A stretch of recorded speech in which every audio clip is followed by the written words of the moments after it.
Boruto 2 blue vortex मांगा में अब सिर्फ 2 ही उचिया बची हैं, बाकी सारों को तो अपने इटाची ने एक रात में पेल दिया था। बैक टू टॉपिक, वो 2 उचिया है सगी बाप बेटी, उचिया साराडा और उचिया सास्के। बट सवाल ये आता है कि इन दोनों में ज्यादा स्ट्रॉन्ग कौन है। वैसे बोरुटो पार्ट 1 में इन दोनों का पावर लेवल में जमीन आसमान का फर्क था, पर बोरुटो 2 ब्लू वोर्टेक्स में साराडा 3 साल की ट्रेनिंग के बाद काफी ज्यादा स्ट्रॉन्ग बन चुकी है। और तो रिसेंट चैप्टर में हमें उसके मांगेक्यू शारिंगान को भी दिखाया गया है और सास्के रिनिगान भी ऑलरेडी खो चुका है। सो साराडा वर्सेस सास्के कौन ज्यादा स्ट्रॉन्ग है। इस वीडियो में हम दोनों को कई चीजों के बेस पर रैंक करेंगे, जैसे strength, speed, reflexes, ninjutsu, taijutsu, genjutsu और most important sharingan. Let's start.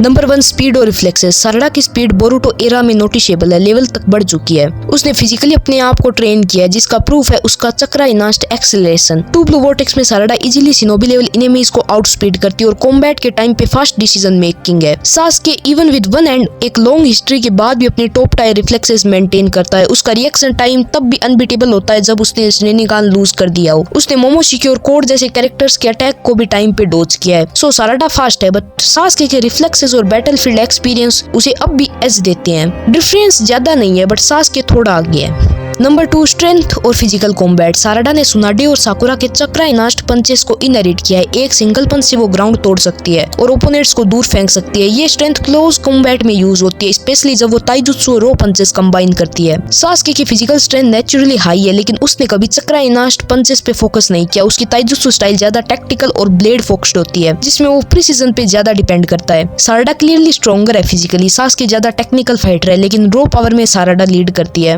Number 3, Sharingan and मांगेक्यू Sharingan. Sarada ने फाइनली अपना मांगेक्यू शारिंगान अनलॉक कर दिया है। अब तक उसके मांगेक्यू शारिंगान की एबिलिटी की कंप्लीट पावर हमें पता नहीं चली है, बट लेटेस्ट चैप्टर के अकॉर्डिंग उसका मांगेक्यू शारिंगान ग्रेविटी मैनिपुलेशन करके mini black holes type create कर सकता है, जो फिक्स्ड ऑब्जेक्ट्स को अट्रैक्ट करता है। सास्के के पास इटर्नल मांगेक्यू शारिंगान है। उसकी एबिलिटी जैसे सुसानो, अमतरासु और गेंजुत्सु के एक्यूरेट यूज ने उसे एक टेरिफाइंग ओपोनेंट बनाया। इवन आफ्टर लूजिंग हिज रिनिगान, उसका मांगेक्यू अभी भी पावरफुल है। सास्के का एक्सपीरियंस और कंट्रोल मांगेक्यू पे ज्यादा रिफाइंड है। साराडा का पोटेंशियल बड़ा है, पर एबिलिटीज अभी भी अननोन है। अभी के लिए सास्के स्लाइटली सुपीरियर है, लेकिन साराडा के मांगेक्यू का पूरा पोटेंशियल हमें दिखाया नहीं गया है। Number 4, lightning style. सास्के का चिदोरी लेजेंडरी है। वो अपने टीनेज ईयर से ही इस जुत्सु को मास्टर करता है और आज भी वन हैंडेड चिदोरी से डिवास्टिंग डैमेज कर सकता है। चिदोरी स्ट्रीम, लाइटनिंग ब्लेड और टेलीकिनेटिक लाइटनिंग उसके अर्सेनल के पार्ट थे। साराडा ने भी चिदोरी यूज करना सीख लिया है। उसका कंट्रोल इंप्रेसिव है और उसने चक्रा कंट्रोल और टाइमिंग के साथ इस जुत्सु को इफेंशियली यूज किया है।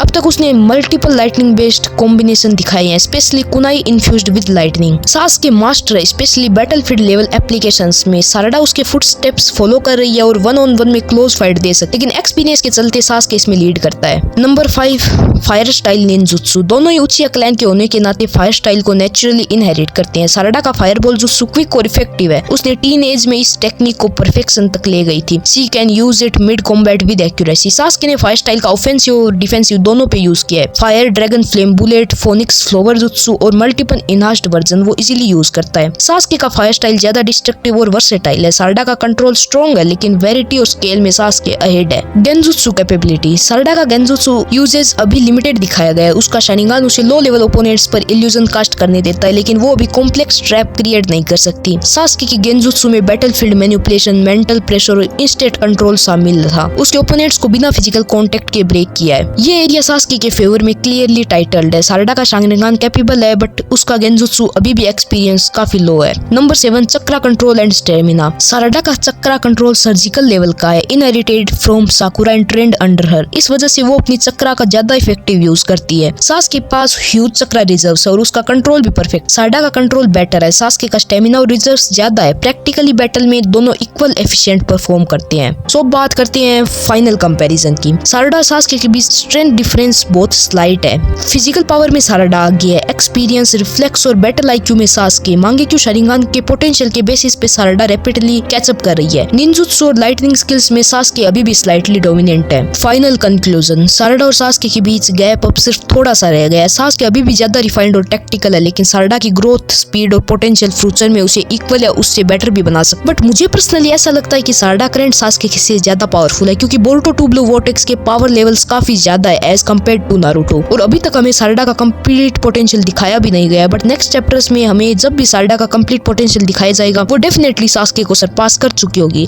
तुम्हें क्या लगता है कमेंट सेक्शन में जरूर बताना, और ऐसी और अच्छी वीडियोस के लिए चैनल को सब्सक्राइब कर लेना यार, और ये वीडियो अपने उस फ्रेंड के पास शेयर कर देना जो मेरी तरह यंग लॉर्ड का फैन है।